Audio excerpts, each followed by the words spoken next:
Hi, this is Tom from Rockland Web Design.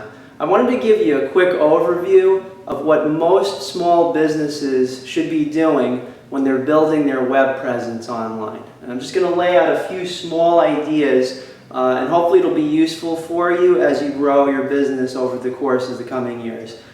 This is not a quick get a million visitors sort of thing. It's just the fundamentals that pretty much every business should be going through, especially if they have a local or regional presence. So let's get started. Obviously, the most Captain Obvious thing here is you need your website. All right, so I'll just draw a little diagram right there, a little circle. And I'm going to introduce you to the three most important components of your web strategy, and that's including your website. So you have your social media strategy,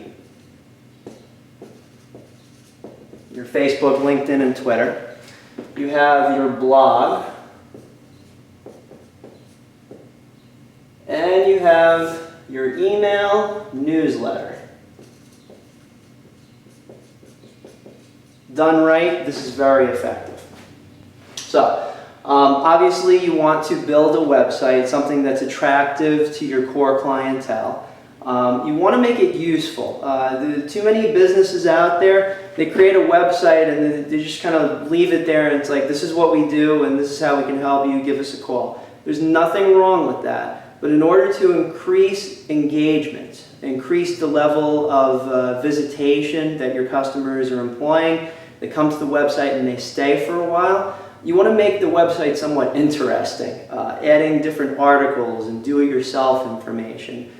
Things that will set your company up as an expert in its industry. We'll talk about that a little bit more. So the three stalwarts, social media, blog, and your email newsletter. You should have a Facebook page at very least. All right. If for nothing else, that Facebook is the largest social media site pretty much on the entire internet with I think 1.2 billion users and at least 600 million to 700 million visitors every single month. So it's a big audience. You're not going to reach everybody, but this is a good starting point so that you can reach out to a targeted clientele. So you got your Facebook. Depending upon your industry, most likely you might want to have a LinkedIn profile. That will give you, especially if you're in the financial services industry or the health industry, legal, you have access to many different professionals, likely in a localized or regional area. And finally, you want to have a Twitter profile. Now this isn't entirely necessary depending upon the industry that you're in.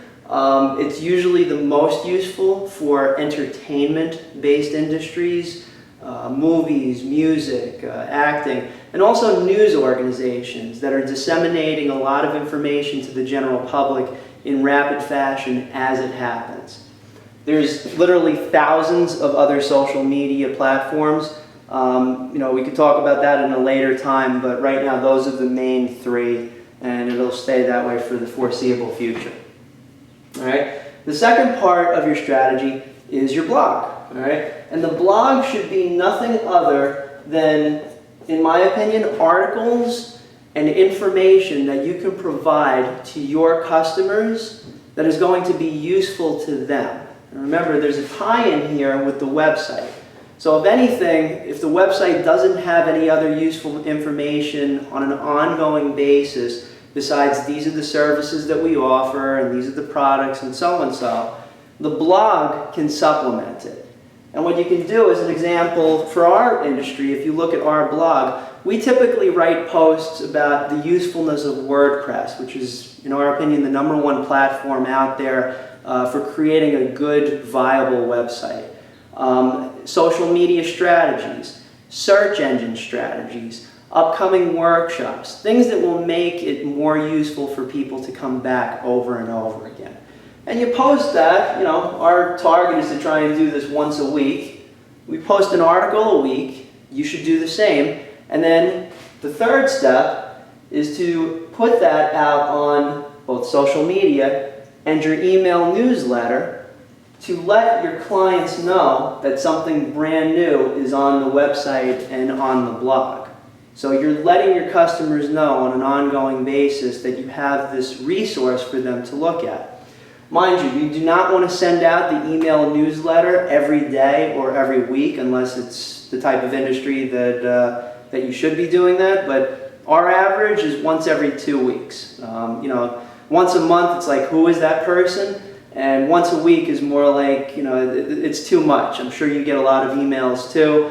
And you certainly don't want to overwhelm people. You want to make it useful, but in a gradual basis.